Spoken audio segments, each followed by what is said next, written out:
Thank you, Mr. Speaker. Section 159 of the Reserve Bank Act 1989 requires the Governor of our Reserve Bank and the Minister of Finance to enter into agreements that provide funding for the bank's activities. The agreement is a 5-yearly one that specifies how much of the bank's revenues can be retained by the bank to meet its operating costs, with the remainder going to the government. Such funding agreements become effective in law only when they are ratified by Parliament, and that's why we're here to debate on the relevant issues. Labour supported this motion. Mr. Speaker, we supported this motion but want to reiterate that it is a missing opportunity to address one of the critical economic issues facing New Zealand, our monetary policy setting. In 2009, the Labour Party withdrew from the cross-party consensus on monetary policy. Labour believes it is in need of reform, and it has been one of the underlying limits to our economic performance relevant to welfare development countries. I had recently listened to the Honourable David Parker when he spoke to the New Zealand Manufacturers and Exporters Association in Auckland in June. The headline says it all. Monetary policy reform for an export-led economy, Labour's direction. The efforts of the Reserve Bank to rein in inflation were formalised by the late 1980s. By then, New Zealand had been suffering from high and erratic inflation averaging between 10 and 15% for close to 2 decades. The Reserve Bank was given independence and the mandate to pursue price stability to preserve New Zealand's purchasing power. However, as argued by the Honourable David Parker, that it is at the very least arguable that the New Zealand prescription of monetary policy was applied in too draconian a fashion in New Zealand in terms of how high interest rates were pushed, and in too lax a fashion in terms of credit flows into New Zealand. New Zealand export sector is roughly 30% of GDP, or about $40 billion. Broadly, primary production, processed primary production, and manufactured goods each contribute 1/3 of New Zealand's export sales. According to New Zealand Exporters and Manufacturers Association, our tradable sector has been in decline since 2003.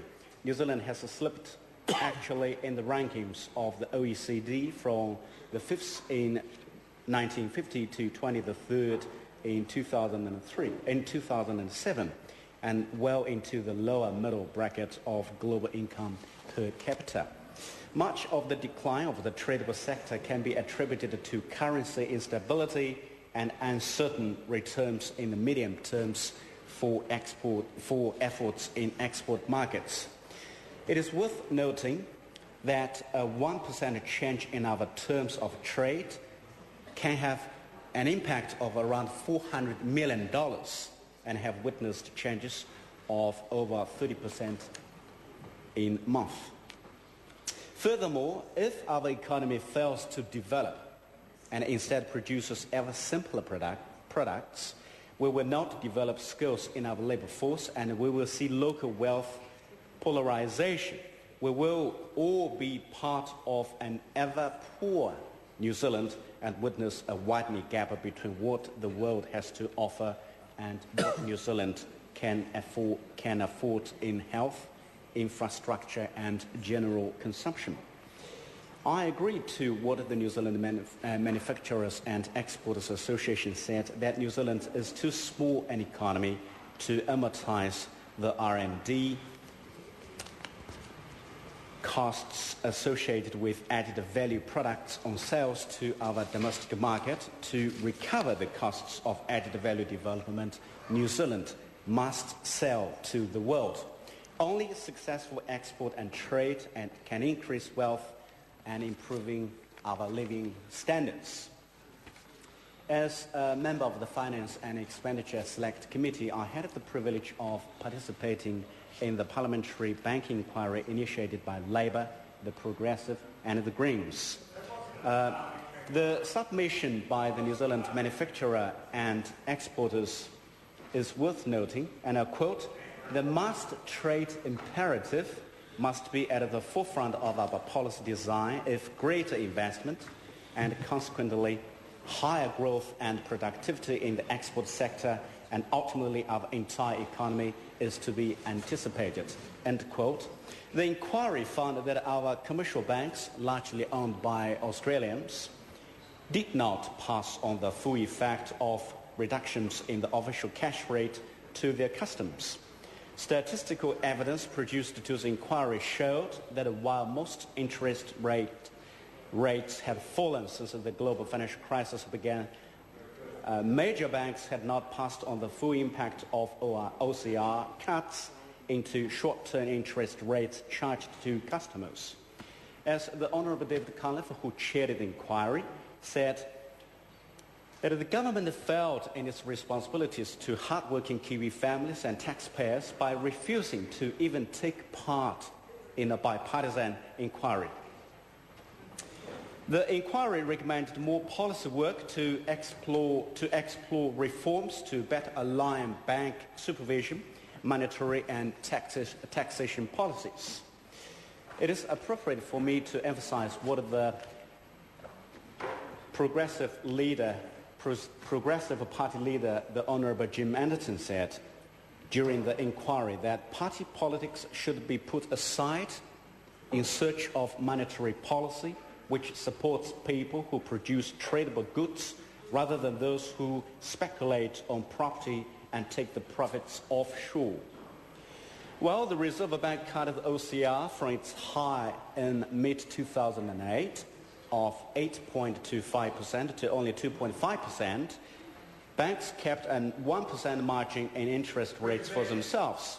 The reality is, if that member is interested in knowing, 1% extra interest added $787 million in costs for New Zealand business, $460 million extra to the cost of loans in the farming sector, and $1.6 billion to the cost of mortgage repayments. Well, welcome to the debate if you wish to. So what should we do if that member really interested in knowing? In March 2004, Labour introduced an important change to enable the bank to pursue a more active role in foreign exchange markets. This assisted the economy by tempering exchange rate volatility and moved New Zealand monetary management closer toward Australian practice. Another important change we would make, as the Honourable David Park noted in his speech, would be to amend the Reserve Bank Act to broaden its objectives. The objectives of the Reserve Bank of Australia are the stability of the currency of Australia, the maintenance of full employment in Australia, and the economic prosperity and welfare of the people of Australia. In contrast, our Reserve Bank is tasked solely with maintaining stability in the general level of prices. However, changing the Objectives Act will not, in itself, solve the problems we've faced. Changing the objectives is a necessary but not sufficient part of reforming monetary policy. As the Honourable David Park pointed out, that focusing on the medium term, not the short term, helps. The core asset ratio can help reduce risk in our financial system by anchoring reserve assets in known risk classes with a minimum onshore deposit funding requirement. This will share the load borne by the OCR. It can also create a strong demand for domestic savings. Further, Mr. Parker indicated areas Labour will not change. Labour will not undermine independence, will not widen the inflation target range, will not introduce mortgage interest levy, will not introduce a variable goods and service tax. Releasing the Reserve Bank's statement of intent for 2010 to 2013 on the 30th of June, the Reserve Bank Governor Dr. Alan Bollard acknowledged there was a lively debate about the role of monetary policy in managing financial misalignments. It is good news that Dr. Bollard has confirmed Order. that the reserve